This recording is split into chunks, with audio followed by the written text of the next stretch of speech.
corner of Chandler right now, Chandler, Arizona, is the safest place in the world right now. I've never felt more, I'm not armed. Sometimes I am, by the way, so watch out. And I never felt more safe right now. We've got police officers here, sheriff's deputies, we have sheriffs, border patrol. We've got the Rangers here. Let's hear it from the Rangers. We have truly some of the bravest men and women in the entire country here tonight. Thank you for being here. How many current or former members of law enforcement do we have? Let's hear it. Put your hand up and shout. All right. And we have a few. Do we have some? I'm hearing some shouts coming from over here. And over there, they were smart. They were in the air conditioning, guys. Thank you so much. These are the real life heroes. These are the true heroes in our society, and we thank you so much. How many of you are family of law enforcement? There we go.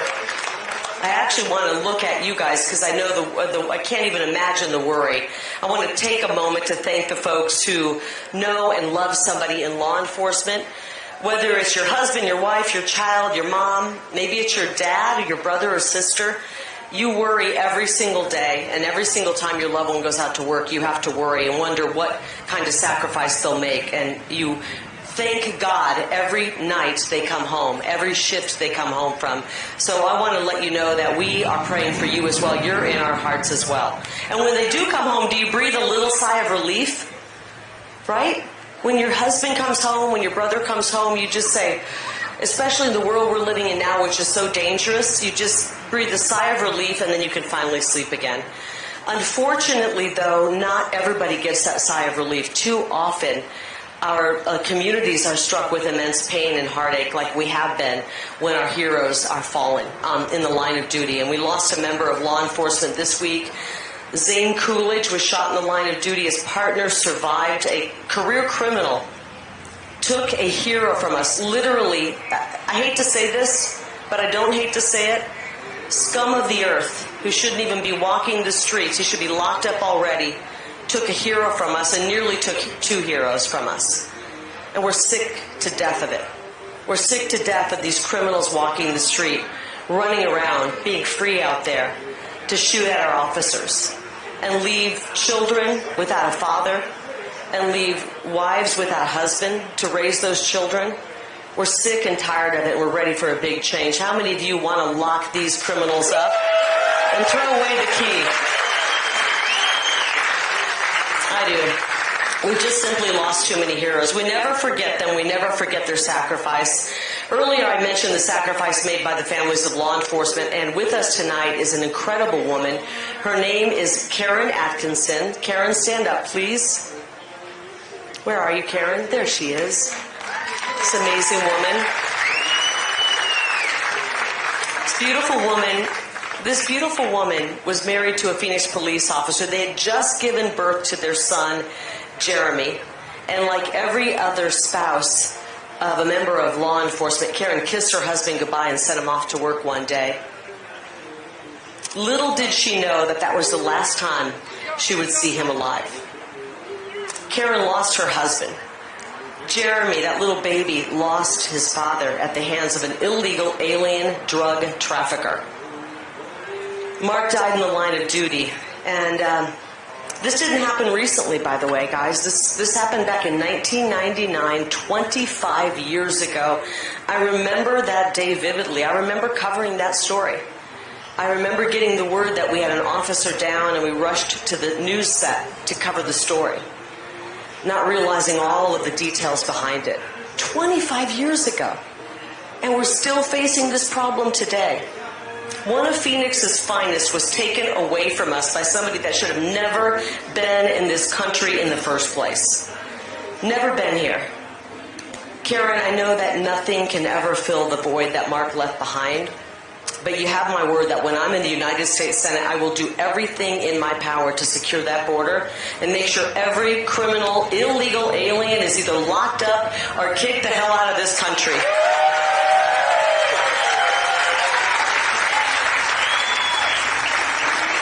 You know, we have criminals that have been let out of prisons in other countries. Imagine the most hardcore criminals we have in our prisons. We got some pretty hardcore prisons here. Imagine if we took all of the most hardcore criminals we had and deposited them into another country. That's exactly what's happening here. Venezuela, as much as I despise Maduro and I despise the communism that's taken over, he has emptied out his prisons and sent the most dangerous human beings in the whole world into our country to walk our streets. And Ruben Gallego and Kamala Harris and Joe Biden, if he even knows what's going on, has given it the thumbs up and welcomed these people in. It's despicable. It's evil. Someone just said it's evil. It truly is evil. They've taken people who are not crazy. They are certifiably insane. And they've dumped them into our country. That's who's roaming our streets right now. We know that the Venezuelan, how many of you have seen the Venezuelan gang members that are taking over Colorado? Can you imagine? Well, first of all, we wouldn't put up with that for 1 second down here. Thank God for the Second Amendment. Thank God for the Second Amendment. But you know what? Because of the Second Amendment, the Chilean cartels are down here in Arizona. Have you heard about how they were active until our amazing men and women in law enforcement put an end to it? Hundreds of men, hundreds of families had their homes burglarized by Chilean gang members who they call them the dinner time bandits, because actually they were smart enough to know not to break into Arizonans' homes while they're there, because they may not make it out of that home. But they waited until mom left to go to the grocery store to pick up groceries, and they break into our homes. And they're breaking into some real fancy homes in Paradise Valley and Mesa, all over the state, all over Maricopa County. And they're robbing us blind. And it's being allowed to happen by people like Ruben Gallego and Kamala Harris, who opened up our borders and allowed these people in. President Trump would have never let that happen. President Trump would have never let that happen. We're so tired of it. How many of you are so ready for Election Day you wish it was today? Oh, I wish it were today. Got 2 more months. Hang in there with me. All right, just last year, Officer Denise Bruce Jones and her partner were on a domestic violence call when a criminal opened fire on them. She took a bullet, and I am very, very proud to tell you that after an intense recovery period, Officer Jones is still with us. She's right here in the audience today. Officer Jones, please stand up. Can you come up? Law enforcement deserves more than just the benefit of the doubt. I want the officer to come up and look how amazing. What a recovery. My gosh. Thank you so much. Thank you so much. Can you say a few words? No? I said, can you say a few words? She said no. Just tell us how you're feeling.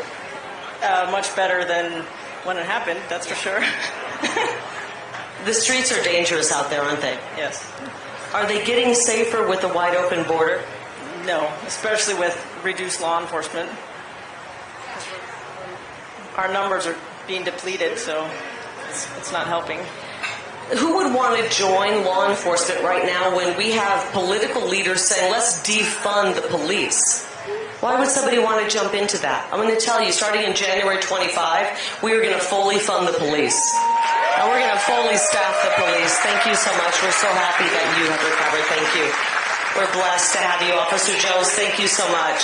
When I'm in the United States Senate, I will support legislation that calls for the death penalty for any criminal who kills a police officer in the line of duty. If you're going to take out one of our heroes, we're going to take you out. We don't need you. And I want to send a message to law enforcement and their families. I've got your back because you've always had our back. Every day you go out there, whether you want to or not, whether it's a tough day for you, whether you have stuff happening in your own life, and you step out, you put that badge on, you put that vest on, you step out and you protect us. And you don't know what's coming up, what person you're going to pull over, what's going to happen. And we appreciate your bravery and courage every day. I want you to know that I will fight to protect qualified immunity. I think you heard one of our previous speakers mention that Ruben Gallego wants to get rid of qualified immunity. I think you guys all know what that means, but for people who are not involved in the world of law enforcement, that is absolutely shocking, that he would want to take that protection away from you. Basically what that means is when an officer goes out there and is trying to protect us, and it's in a moment where it's life or death, he's going to have to think and triple think and double think and wonder if he can even take his gun out of his holster to try to protect his life. Because if he makes a mistake, his life is ruined, his family's life is ruined, they take every single penny he's got, and he's destroyed. And what's happening right now with law enforcement is that many of our men and women in law enforcement are afraid to take their gun out of their holster when they should be actually shooting. They're so afraid of what could happen. Ruben Gallego wants to take qualified immunity away. I want to make sure we strengthen it and make sure that no city or municipality can ever take that protection away from police, ever. I will work to repeal the Social Security windfall elimination provision. Yep, the people clapping get what that means. You pay into Social Security and you deserve the benefits of it. It's really simple. Private industry gets retirement and their full Social Security, so why shouldn't those who are willing to risk it all get that benefit as well? I know that, as many of you know, our Phoenix Police Department is under attack by a weaponized DOJ. Sheriff Joe, you know what I'm talking about. They came after you, they came after your department. They're attempting to impose a consent decree, which is nothing short of a federal takeover of our local law enforcement. I will not stand for that. And I know President Trump won't stand for it either. After sitting by for years, by the way, let me remind you, Ruben Gallego has been in Congress for 10 years. He's done zero to support our police, but he's done a whole lot of things to undermine our police. He's done nothing to help. My opponent, Ruben Gallego, finally, in the last couple weeks, wrote a strongly worded letter feigning concern over the issue of the DOJ trying to take over our local police department, simply because an election, as many of you know, is just a couple of months away. Ruben, I don't know if you're out there and if you're listening, but if you truly cared about our police, you would have done this years ago. Save us the lies. We understand what's going on. No one's falling for it. We understand what's happening. We've all seen your commercials. You're not that good of an actor, frankly. He's got to work on his acting skills, frankly. So in the U.S. Senate, not only will I do everything in my power to stop this DOJ takeover of Phoenix, but I will end the consent decree that is currently having a debilitating impact on the Maricopa County Sheriff's Office. We don't want our Maricopa County Sheriff's Office, our Phoenix PD, being run by the federal government. We want the federal government out of our lives and out of our law enforcement. Our Arizona officers are highly trained and do a great job. You know, it was about 3 weeks ago, I had the opportunity to go and do a shoot or don't shoot training. How many officers here have had that training? Oh my gosh, that is hard. I know, I'm not a trained police officer, but I have to tell you, we went over there on a Saturday. They put me through the rigors of the training. I'm happy to report I killed all the bad guys, but I literally, in one of the circumstances, it's so real life, I can't even explain it to you. I'm not somebody who plays video games. I'm not somebody who's done any of that kind of thing before. I care so deeply about people. I don't want anybody to get hurt. And they put me into a mass shooting situation. And I walked in, and I had my gun. It was an AR. And there are shooters everywhere. But you never know if they're really shooters, because they turn around and you think someone's a shooter and they have a baby in their arms.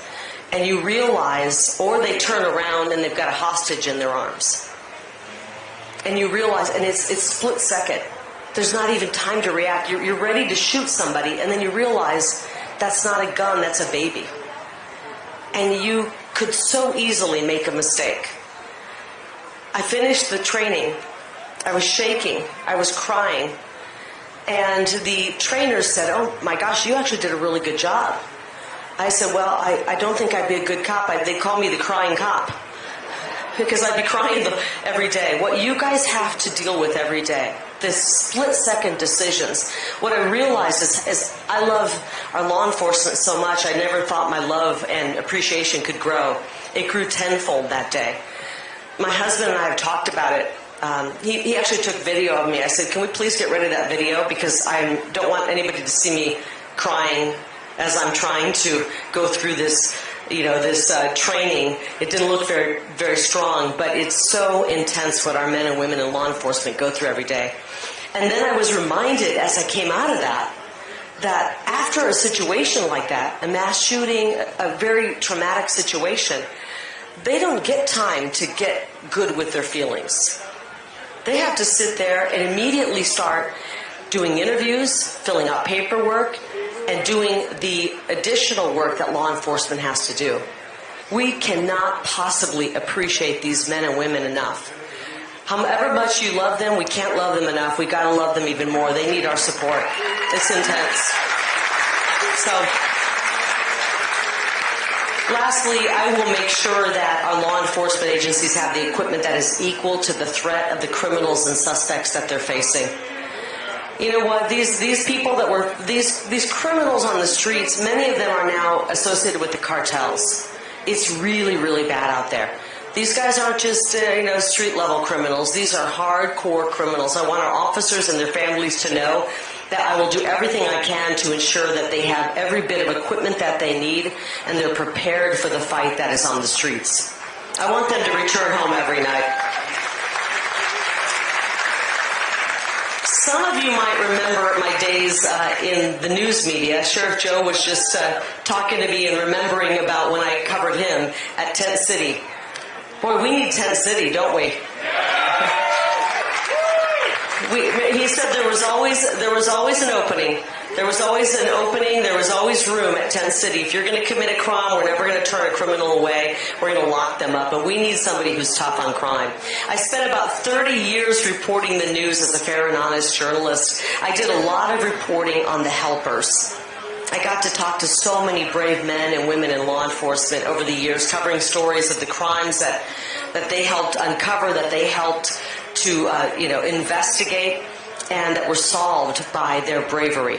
And many times in my experience as a journalist, I began to sour on the way things were being covered. How many of you remember back, I don't even want to go back to the summer of 2020. They called it the summer of love. I called it the summer of insanity. When people were marching on the streets, remember, we couldn't be within 6 feet of the loved one without a mask on. Unless you were protesting and burning down and tipping over cop cars and protesting our police and burning buildings, then you could be up close with people, but not if you were just wanting to be with your family. The summer of 2020, my opponent, Ruben Gallego, actually went out to those protests against our police, these BLM protests against our police. He called them mostly peaceful protests, which is a total laugh, and said that the police were the bad guys. Ruben, you are the bad guy. Okay? You are the bad guy. Our police are the good guys, and we're not going to let your acting in the last 2 months of an election sway this vote. We know who you are. We know you want to defund the police. We know you want to get rid of qualified immunity. We know you want our police to be weakened, and you want our streets to be unsafe. And by the way, you also want the border wide open. We're sick and tired of this politics. We're sick and tired of the left. We're sick and tired of the Democrats. Did I say rats? I'm sorry. Democrats trying to destroy this country, and we are going to save this country. So part of the reason I walked away from the news, I must admit, is that I was tired. I wasn't willing to be a propagandist. I saw during that time, thank you, 95% of the people in the mainstream media are raging liberal Democrats. Raging. And while I was working with them, I would watch as they would cover a protest. They would call it a peaceful protest. And meanwhile, you've got somebody trying to burn a building down or tip over a cop car.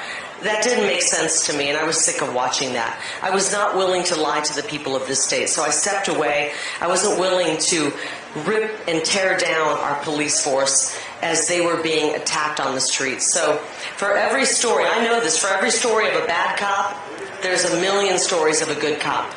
There's a million stories of a good cop. And the research actually shows that if you look at every profession, from the medical field to finance to law enforcement, if you look at every single profession, actually the level of professionalism and competence and good guys is in law enforcement. I think I saw the stats on it. It was like less than 1% of our police force are bad apples. You look at any other profession, it's much higher than that. We have incredible training, incredible bravery in our men and women in law enforcement. So I'd actually like to recognize one of my favorite cops. I don't think he knows I'm going to do this. One of my favorite police officers on the entire planet. I have to say good things about him because he's the guy that is tasked with keeping me safe, and that's not easy. Scott Messino is the head of my security. How many of you have worked with Scott? Oh, that means you guys have stories for me, don't you? He is the head of my security team. He has become one of my best friends. He's actually become one of my husband's best friends. Sometimes they gang up on me.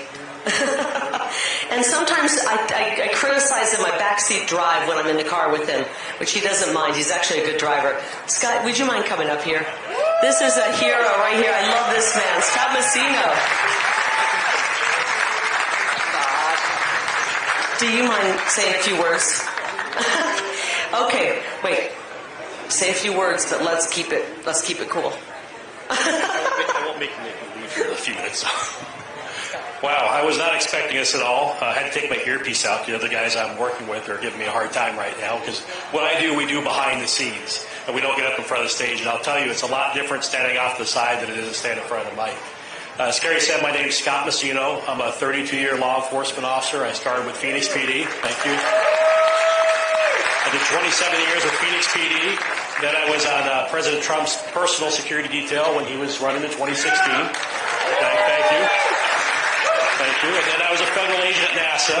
And now because I'm on the stage and I'm a current sheriff's deputy, I can't say which agency for Hatch Act violations, but I'll tell you I work for the best sheriff in America currently. I don't want to take that away from Sheriff Arpaio. But I work for the best sheriff that was just here, Mark Lamb. So a great guy. But you probably want to hear about Kari Lake. And so what she says up here is true. I drive Kari Lake around all the time when her husband Jeff isn't driving. And I recently took her to the airport, and a ticket agent said to me, while you were on the plane, gate agent said to me, "Is Kari Lake a nice person?" And I said, "Yeah, Kari Lake's a nice person." She was I could tell she wasn't on our side just at that point. She said, "Tell me how she's a nice person." I said, from a law enforcement perspective, when I drive Kari around and she sees an officer on the street doing a traffic stop, she'll ask me, "How is it that you guys get out of that car and do that and don't think about it?" And so we're trained well. I said, but that's not what bothers me as a police officer. What bothers me is when the complaint comes in about how my agency's going to handle it, or woke agencies we work for. Not my agency, other agencies. And then Kari looks at me, she says, well, let's say a prayer for that officer. So she'll stop and pray for an officer that doesn't even know her, hasn't even spoken to her. When she sees an officer on the street, just today at the airport again, we spent a lot of time at the airport. Today at the airport again, she spent about 20 minutes talking to a police officer just to greet him and see how he's doing. She cares about us. She cares about our qualified immunity. It's not a talking point for her. It's something she believes in. She talks about making sure that we're properly equipped, that we should be equal or better than the people we deal with on the street. Her opponent wants to do away with that. He says we can't be a military organization. We're not, but I want to go home. My wife is here. She was a 20-year police officer with Phoenix PD.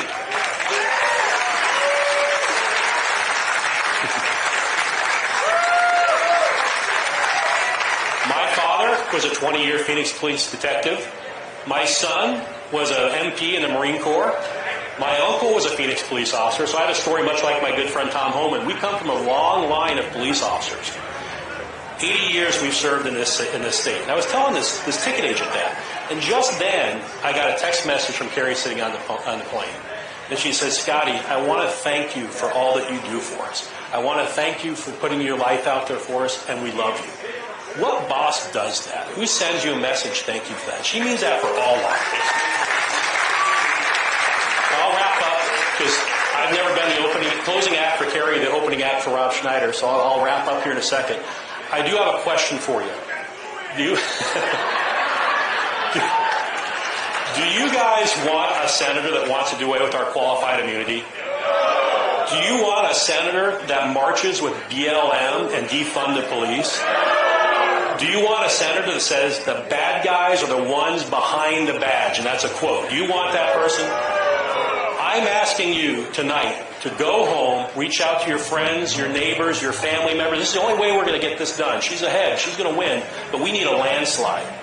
Go home. So like for years, when I was in the police academy, they told me, don't hang your uniform in your car where people can see it. Don't wear blue line equipment. Don't put a personalized plate. But if I can't represent what I do proudly, why do I expect everybody else to? So we're doing that now. Go home tonight. Tell your friends. Tell your family. Vote for Kari Lake. Put a yard sign out. Put a bumper sticker on. Let's get her in office. Awesome. Thank you. I spend so much time with Scott. It's like we've become brother and sister. Thank you. He keeps me safe. This is the only bummer about having him with me is I wish he was on the front lines with you because he's that good. He's that good. And thank you, Scott. I love you. And Michelle, I love you too, and your whole family. Guys, we've got a fight on our hands. We've got a wide open border. It's not going to get safer in the next 2 months. I had a chance to talk to President Trump yesterday, and he said this border is going to get worse, Kari. This border is going to get worse. It's going to get crazy. It's going to get ugly in the next 2 months. You all know that, right? We wake up every day. If you're like me, you grab your phone and you go, what am I going to see? What's going to happen today? Does anybody else think that? What the hell's coming at us tomorrow? It's going to be tough, but we were made for this moment. You know, I didn't know that I was actually as tough as I am. I'm the youngest of 9, and I'm so glad that I had all of that experience fighting with my older siblings. It prepared me for this moment. When you know how it is with siblings, some of the most knockdown, drag-out fights of your life are with your siblings. And I thank God every day for my big family, who I love, by the way. But with families, they train you for what's coming. And I think we've all been trained for this moment. We've all been placed here. Just as our founding fathers 250 years ago were there to help create this great nation, fight back against the monarchy that was the tyrants with a heavy hand over us. We are here together, and this is not a small minority. We are not the silent majority. We are the loud, vocal majority, and we're going to get louder in the next 2 months. So everybody ready to get loud? We've got a First Amendment, and we got to use it. We must use our First Amendment before they take it away from us. They've already locked up our voices like Steve Bannon. We have to go out and be the voice. And in the midst of all of this, I think we need to remember that God gave us joy, a heart to have joy, and to find some light moments in all of this, because if we just get so bogged down with how heavy the world is, it's going to be a tough 2 months. So let's remember that there's a reason that we can find some joy. We can see the good things, how we're coming together as Americans. It's not Democrat versus Republican anymore. It's Americanism versus communism, and I am not going to let my children inherit communism. No effing way. No way. So with that ability to still have a First Amendment while we still have it, I want to introduce somebody who's been willing to risk a whole lot. He's got courage like I've never seen before. And he's in an industry where there are very few people who have courage. I'd like to introduce an incredible friend who's put everything on the line. Rob Schneider, the actor, the comedian, the Arizonan. We love him so much. Thank you, Rob. This guy, by the way, he escaped California. And he doesn't want to have to escape Arizona. There's nowhere left to go. So can you give a huge, warm welcome to an incredible, courageous man, Rob Schneider. Thank you so much. Thank you, Kari. Kari's not only a leader, she's not only courageous, she not only supports the police and the people of Arizona, she also did that entire speech in heels, and I think you should respect that. She's tough as nails. My feet hurt and I'm wearing flats. No, we have to secure our border. because people are just pouring in. I'm not talking about from Mexico, I'm talking about from California, where people are pouring in, bringing California with them. Don't I just left California. Stop it already. But this is a beautiful, wonderful state. It's too hot, but I can deal with it. I will deal with the freedom of this state, and I'll deal with the heat. Whenever it gets over 110, I go, thank you. Keep the people from California from moving here. The hotter, the better. The hotter, the better. Now, I will say that, like, even the people that have come over from the border, from the Mexican border, illegal people coming over, they don't even, 2 months ago, they don't want new people coming over. They're like, well, I don't want somebody coming over here trying to take the job I just took it an hour ago. Please let me have it at least for a week. Well, the fact of the matter is, this is one of the states, the 7 battleground states. This does matter. This election does really matter. There's only 7 battleground states. Arizona's one. There was 100,000 Republicans who did not vote 4 years ago. We need to reach them. We need to have people turn out. We need to keep this state free. We need to keep this state red.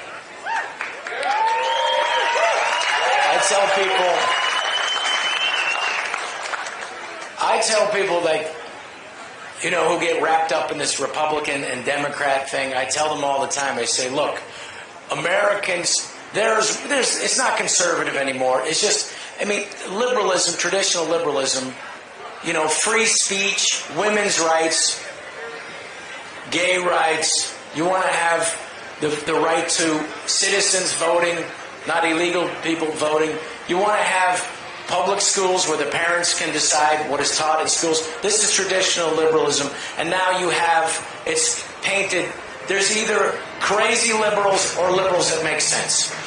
So, as someone from California, we have lost our minds in California. I have little kids who go to school. I had to take them out of California because California is dangerous for public schools. For kids. You know, in the morning you drop off a girl, in the afternoon you pick up a boy, you know. We need a sane Arizona. We need to keep the state. And you're going to have to get out the vote. You're going to have to do it. And I just tell people all the time, there will be no Marines landing to save us. There will be no Marshall Plan to help us rebuild. There will be no food drop from Europe. We're it. This is it. This election is important. This state is important. Kari Lake being elected to the Senate matters. We have Richard Gallego suddenly cared about the border 10 hours ago because he realized what it really was okay, people, that's something to vote for. People will care about that. They didn't care for 3 years because they don't want to stop people from coming in. They want to turn America into what California is, a mess. If you look at the streets of Los Angeles and San Francisco, you would think, when I was there, it looks like Calcutta. And they want the same thing in every street because they want chaos. They want us at each other's throats. They want it so crazy for your life and your family that you're willing to give up your freedoms to just have some form of calm, to do away with your freedoms so that you don't have to deal with chaos. That's the plan. And that's what they're enacting. And if they're reelected in the White House, if they get the Senate, they're going to open it up again. And that's what they'll do. They don't care about your family. They only care about keeping power. And unfortunately, this guy Gallego, Richard Gallego, is the same thing. They're just part of a wheel. Nobody voted for Kamala Harris in the primaries. Suddenly, she's the candidate. The same people who said she's joyful and that she's a wonderful, incredible candidate are the same people 2 months ago who said this is the best version of Joe Biden. Joe Biden, sharp as a tack. And I will tell you that it is an improvement for the Democrats. Kamala Harris, I mean, she can blink. She knows how to walk off the stairs, up and down in heels. Very talented. She knows how to get off the stage, which is like Joe Biden's kryptonite. Joe Biden getting off the stage, it was always a panic for everybody. But for the people, they want to divide us. They want to continue to have us at our throats. And if you want to know Democrat or Republican, you have to know we need to do what's best for this country. We need to turn things over. If Kamala had great ideas, she would have put them in the last 3.5 years. If the Democratic-controlled Senate had good ideas, they would have put them in the last 3.5 years, but they didn't. Anytime people get upset about and get at each other's throats about Democrat and Republicans, I just tell them this: whenever there's a natural disaster, the real quality of Americans come out, and you see it. When there was a flood in Houston 3 summers ago, and people were staying on top of the roofs waiting to get rescued by the flooded cities that were literally, Houston was a lake. People were waiting to get rescued on the boats. You know what the people in the boats coming by were not saying? They said, "Are you a Democrat or Republican up there? A Democrat? Well, this is a Republican boat. The Democratic boat should be coming pretty soon. Good luck with that. It's a kayak. It's better for the environment." So, all right. What else does I have to say? I will say this. Look, here's an interesting thing. To not get down about this election, because this is, anytime there's problems, whether it's in your family, whether it's in the community, whether it's our state, whether it's our nation, these are opportunities by God. Now we can decide what kind of family we want, what kind of community we want, what kind of state that we want. We want to keep this state free. This is the bulwark. If Arizona goes, so goes the nation. Now, I'll just tell people who get down about things that 30% during COVID tyranny went with it and were gung-ho about the COVID tyranny and did what the government said. 30% went along with it because it was easier. But 30% said, F you. It's my body. I'm not doing it. My family. And it was people in this state, and I said, I want to go fight with these people in Arizona. I'm not leaving Arizona. I'm staying here and I'm going to fight. This is it. 30% of Americans said, no, we're not doing it. Let me just tell you something. 30% during the Revolutionary War, 30% were with the Brits. 30% were ambivalent, but 30% of the colonists said, no, we want to start a new country. And those 30% won. And they beat the greatest power on earth, the greatest military power on earth, England at that time. Well, guess what? We got 30% in the United States already. We are not turning this over to a Marxist like Kamala Harris. She's a Marxist. She says things like this, equity. She says, okay, how much of your hard work and your money that you earned is somebody else's fair share?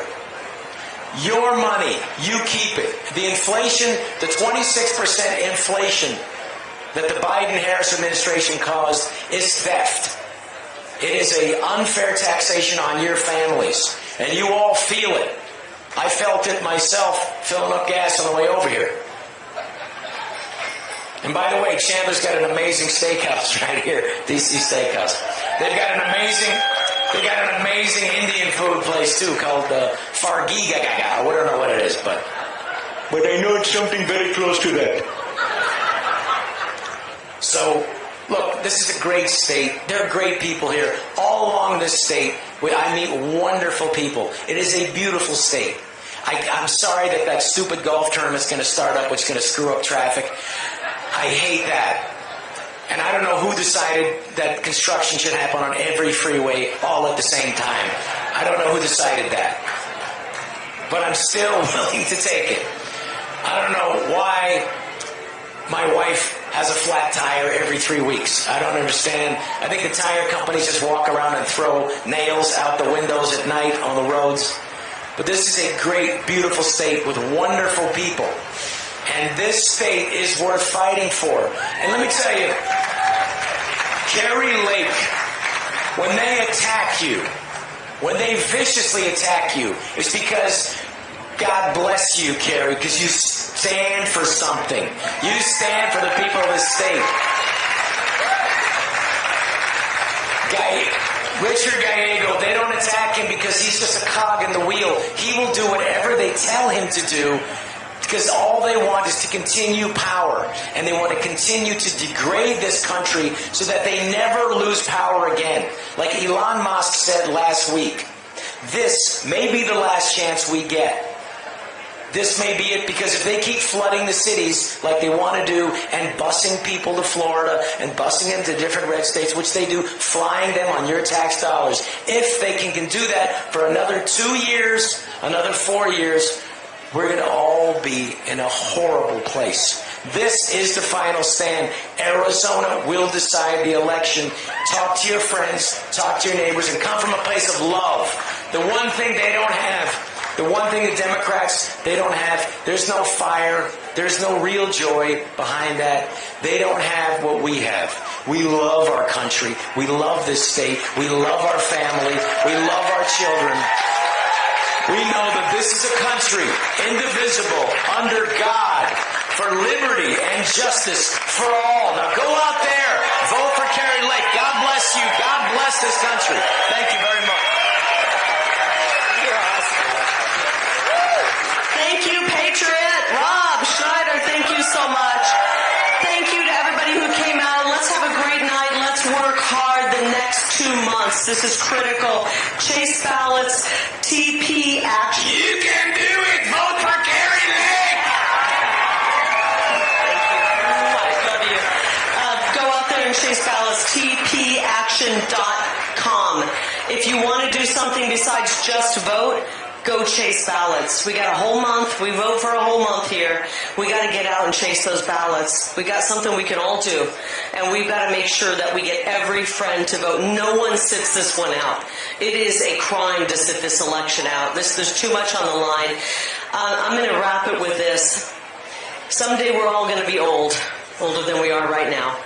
And we're either going to be living in a free, prosperous, peaceful America, and our grandbabies and great-grandbabies are going to say, thank you, Granny, thank you, Grandpa, for all you did. Or they're going to look into our eyes and say, why didn't you fight harder?